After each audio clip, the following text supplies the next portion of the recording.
Hello friends, आज के इस वीडियो में हम ईपीएल लिमिटेड का टेक्निकल एनालिसिस करेंगे और जानेंगे कि ये स्टॉक आने वाले दिनों में कैसा परफॉर्म करता हुआ दिख सकता है, क्या टारगेट्स एंड लेवल्स हो सकते हैं। तो चलिए वीडियो को शुरू करते हैं और जानते हैं इसके बारे में। फर्स्ट ऑफ ऑल, आगे बढ़ने से पहले एक बार आप खुद के रिसर्च जरूर करें, क्योंकि वीडियो सिर्फ और सिर्फ एजुकेशनल पर्पज के लिए, यहाँ पे मैं कोई भी बाय सेल रिकमेंडेशन नहीं दे रहा हूँ। इस चीज का आप लोग जरूर ध्यान में रखें। और आगे बढ़ने से पहले जो आपके स्क्रीन पे डिस्क्लेमर दिख रहा है उसे भी जरूर ध्यान से पढ़ लें। तो अब ईपीएल लिमिटेड की अगर बात करी जाए तो ओवरऑल स्टॉक अगर आप देखोगे काफी दिनों से कंसोलिडेट करता हुआ दिख रहा है। अब यहाँ पे अगर हम कंसोलिडेशन पीरियड देखें तो ये काफी लंबा चलता हुआ दिख रहा है। ऑलमोस्ट अगर देखा जाए तो अप्रैल 2022 से और अभी तक अगर आप देखोगे तो ओवरऑल कंसोलिडेशन ही चल रहा है। ऑलमोस्ट 2 साल होने वाले हैं, तो 2 साल से कंसोलिडेट कर रहा है और ऐसा कहीं ना कहीं इसने पहले भी किया है। इस चीज को आप लोग थोड़ा ध्यान रखें। तो अगर आप नोटिस करोगे, यहाँ पे मैं आपको दिखाना चाहता हूँ क्या होता हुआ दिखा था।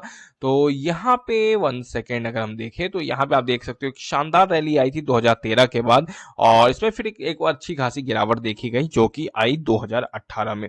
एंड 2018 के बाद उसके बाद ये स्टॉक कंप्लीटली जो है स्टॉक 2 से 3 साल तक ऑलमोस्ट कंसोलिडेट ही कर रहा था। यस, छोटे मोटे रिटर्न्स थे, थोड़ा बहुत ये पॉजिटिव ही था, लेकिन उतने एक तरीके से कहा जाए तो टोटली कंसोलिडेशन में ही जाता हुआ दिख रहा था।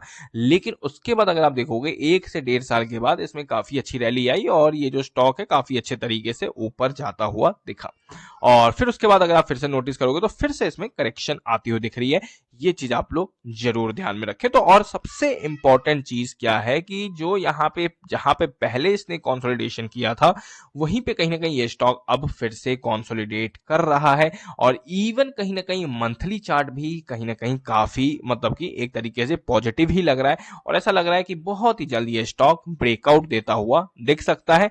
ऑलरेडी ये स्टॉक जो है 230-35 जा चुका है, वहां से करेक्ट होके 180 के आसपास आया और अभी कहीं ना कहीं 195 चल रहा है। तो ये कहीं ना कहीं मेरे हिसाब से रिट्रेसमेंट है और ये कहीं ना कहीं स्टॉक ऊपर निकलता हुआ दिख सकता है। और अगर ये स्टॉक अपने लाइफ टाइम हाई को भी अचीव करता है तो मेरे हिसाब से करंट मार्केट प्राइस से काफी अच्छा रिटर्न मिल सकता है। और यहाँ पे अगर हम नोटिस करें तो यहां से अगर आप अपने लाइफ टाइम हाई को अचीव करता है तो 50 to 60% का रिटर्न देता हुआ दिख सकता है। और ज्यादा दिन भी मेरे हिसाब से अब कंसोलिडेट नहीं करेगा, लेकिन कंप्लीटली स्टॉक पे डिपेंड करता है कि कितने दिनों तक ये कंसोलिडेट करना चाहता है। और जाते जाते एक बार हम इसके फंडामेंटल्स को भी चेकआउट कर लेते हैं कि कंपनी कैसी है। तो ईपीएल लिमिटेड का अगर आप देखोगे स्टॉक का पी 22 है, जो कि ज्यादा महंगा नहीं है और डिविडेंड यील्ड 2% के आसपास है और return on capital employed, return on equity ठीक ठाक है ना, ऐसा ज्यादा अच्छा हम नहीं बोलेंगे।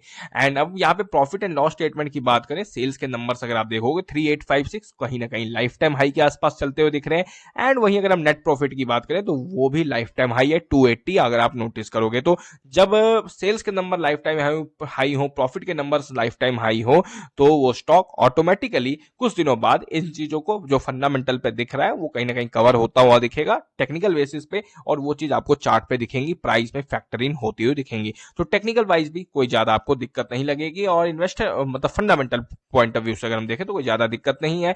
और प्रोमोटर्स 51 मेजोरिटी होल्डिंग उनके पास है। एफआईआई का इंटरेस्ट 9 से 10% के आसपास है। डीआईआई कहीं ना कहीं 14-15% होल्डिंग कर रखे हैं, ले रखे हैं उन्होंने। और पब्लिक के पास 24% के आसपास होल्डिंग है। ये थोड़ा सा नेगेटिव पॉइंट ऑफ व्यू है, क्योंकि थोड़ा सा पब्लिक के पास ज्यादा होल्डिंग है। तो इस चीज का आप लोग जरूर ध्यान में रखें। बाकी प्रॉफिटेबिलिटी वाइज देखा जाए या अगर हम देखें तो सेल्स के नंबर्स के वाइज देखा जाए तो दोनों हाईएस्ट चल रहे हैं। और यहां से मुझे टेक्निकल बेसिस पे भी लग रहा है कि स्टॉक अपना लाइफ टाइम हाई अचीव कर सकता है बहुत ही जल्द। और ये जब भागता है तो विद इन 1 मंथ 3 से 6 महीने के अंदर ही जो रिटर्न देना होता है इसे दे देता है।